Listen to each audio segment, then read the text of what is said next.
Assalamualaikum warahmatullahi wabarakatuh. Perkenalkan, nama saya Nur Hidayati dengan NIM 211103010019. Di sini saya akan menjelaskan materi tentang Dictionary of Media Studies.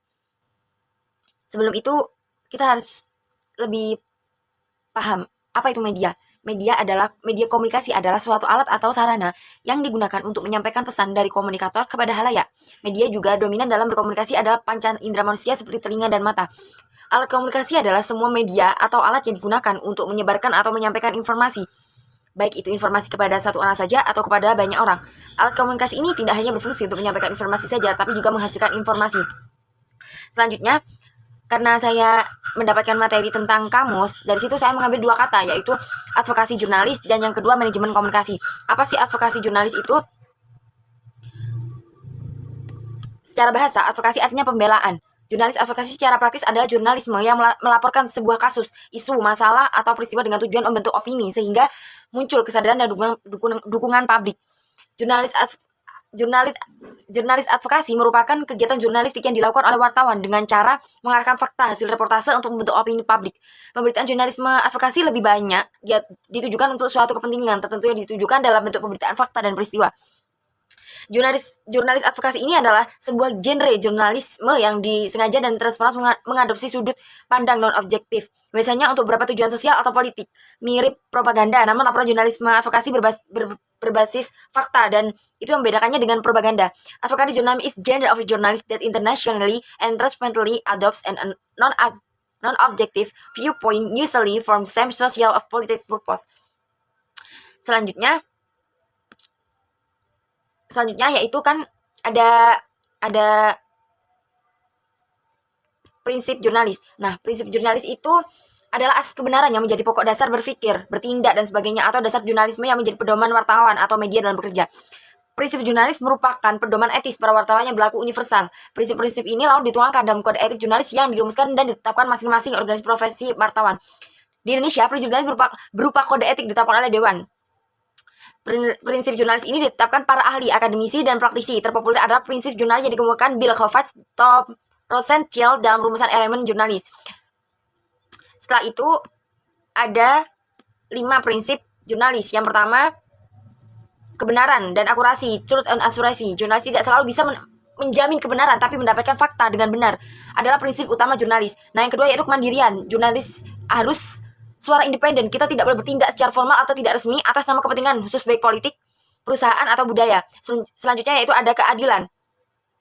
Keadilan, sebagian besar cerita memiliki setidaknya 2 sisi, meskipun tidak ada kewajiban untuk menyajikan setiap sisi dalam setiap bagian. Cerita harus seimbang, balance, dan menambahkan konteks seperti itu. Selanjutnya yaitu ada kemanusiaan. Wartawan seharusnya tidak membahayakan apa yang kami publikasikan atau membayangkan mungkin menyakitkan, tapi kita harus waspada terhadap dampak kata-kata dan gambar kita pada kehidupan orang lain. Nah, selanjutnya yaitu ada manajemen komunikasi. Manajemen komunikasi. Nah, apa sih manajemen komunikasi itu?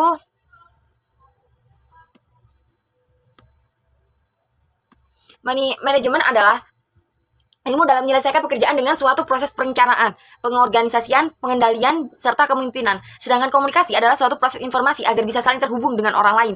Manajemen komunikasi pada dasarnya adalah suatu perpaduan ilmu komunikasi dengan teori manajemen untuk bisa diterapkan dalam berbagai latar tempat belakang suatu komunikasi. Manajemen komunikasi ini juga bisa diartikan sebagai suatu perencanaan yang sistematis, penerapan, pemantauan, serta revisi dari seluruh saluran komunikasi. Komunikasi ini dalam suatu perusahaan atau organisasi juga antar organisasi yang mencakup organisasi serta penyebaran instruksi pada komunikasi baru yang tersambung dengan jaringan organisasi atau suatu teknologi komunikasi. Jadi pengertian dari manajemen komunikasi ini adalah cara setiap individu dalam mengelola proses komunikasi yang berhubungan dengan pihak lain dalam hal berkomunikasi. Manajemen komunikasi juga akan membentuk suatu alur komunikasi agar nantinya bisa melahirkan koordinasi yang tidak saling berbenturan dan untuk menghasilkan solusi jika nantinya ada perbedaan pendapat. Fungsi dan manfaat manajemen komunikasi dalam bisnis, yaitu contohnya seorang manajer dalam hal memiliki peran dalam memerintahkan tiap anggota timnya.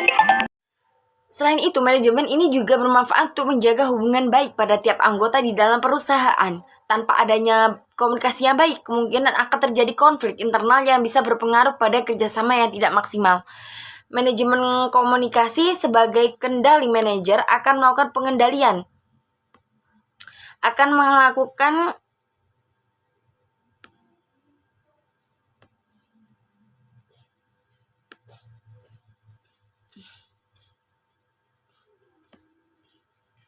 Manajer akan melakukan pengendalian perilaku pada tiap anggota dengan bentuk tata tertib atau peraturan anggota.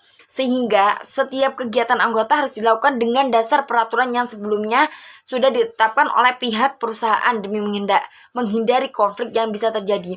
Manajemen komunikasi sebagai motivasi, pihak manajer akan mengarahkan tiap anggotanya untuk bisa memotivasi setiap anggota bisa bekerja dengan baik sesuai dengan SOP yang berlaku.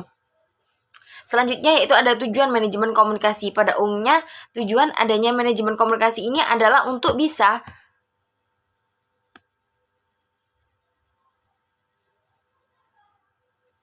ya Allah.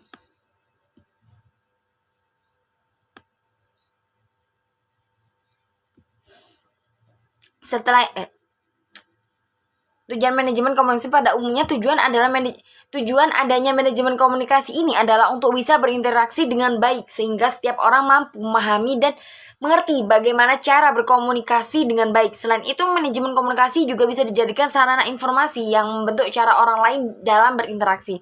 Beberapa tujuan lain dari manajemen komunikasi adalah untuk mengembangkan bentuk interaksi yang profesional, membentuk suatu keinginan yang baik, memiliki rasa toleransi yang tinggi, bisa saling bekerja sama, saling menghargai satu sama lain, dan mendapatkan sudut pandang lain yang menguntungkan.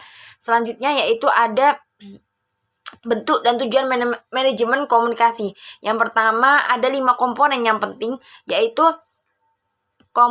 komunikasi formal. Komunikasi formal. Komunikasi formal adalah komunikasi yang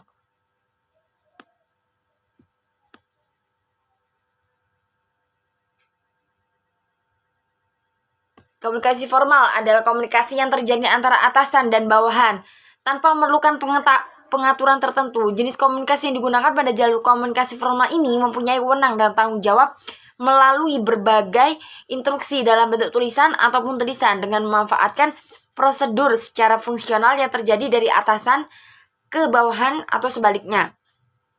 Contohnya adalah kebijakan peraturan perusahaan terkait jam kerja yang disampaikan dalam surat kontrak kerja. Selanjutnya yaitu ada komunikasi non formal. Komunikasi non formal juga tidak memerlukan suatu pengaturan tertentu dan sering terjadi secara spontan saja, seperti adanya saran terkait tanggung jawab atau tugas dalam suatu pekerjaan.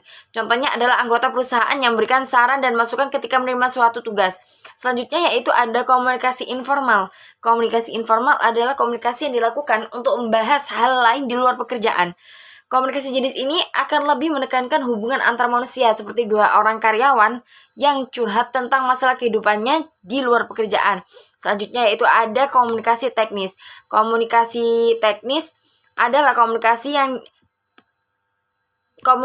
yang dijalin untuk menyampaikan suatu strategi tertentu. Namun, seperti seorang manajer marketing yang memberikan arahan secara teknis tentang cara melakukan pemasaran dengan memanfaatkan media sosial. Nah, selanjutnya yaitu ada komunikasi prosedural. Komunikasi prosedural ada komunikasi yang dilakukan untuk membuat suatu laporan performa pada perusahaan. Nah, dalam komunikasi prosedural ini ada 3 bagian, yaitu komunikasi vertikal, horizontal, dan eksternal. Komunikasi vertikal adalah komunikasi timbal balik antara atasan dan bawahan dengan suatu etika komunikasi yang baik. Sedangkan komunikasi horizontal adalah komunikasi yang terjalin antar pemimpin, antar karyawan dalam suatu perusahaan. Artinya, komunikasi horizontal adalah arus komunikasi yang berada dalam suatu level organisasi tertentu. Komunikasi eksternal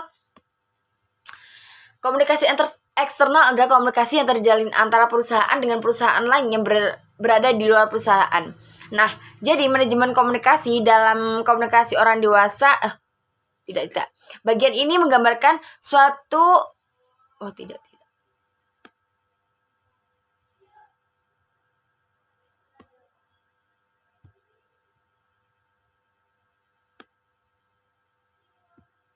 Nah, jadi gini, kesimpulan dari materi manajemen ini berdasarkan penjelasan di atas bisa kita tarik kesimpulan bahwa manajemen komunikasi adalah suatu proses timbal balik dan dalam menginformasikan suatu hal pada orang lain. Bentuk pengelolaan komunikasi ini adalah kunci utama keberhasilan dalam setiap jenis hubungan, baik itu hubungan persahabatan atau kerjasama. Tanpa adanya komunikasi yang baik, maka segalanya sesuatunya pasti akan menjadi lebih rumit, terlebih lagi dalam mencapai kesuksesan suatu bisnis. Selain itu, mencapai kesuksesan, bisnis juga diperlukan strategi pemasaran yang tepat, serta manajemen produk dan manajemen keuangan yang baik. Mungkin itu saja presentasi dari saya, Nur Hidayati. Mohon maaf apabila ada kata-kata yang kurang. Wabillahi taufiq wal hidayah. Wassalamualaikum warahmatullahi wabarakatuh.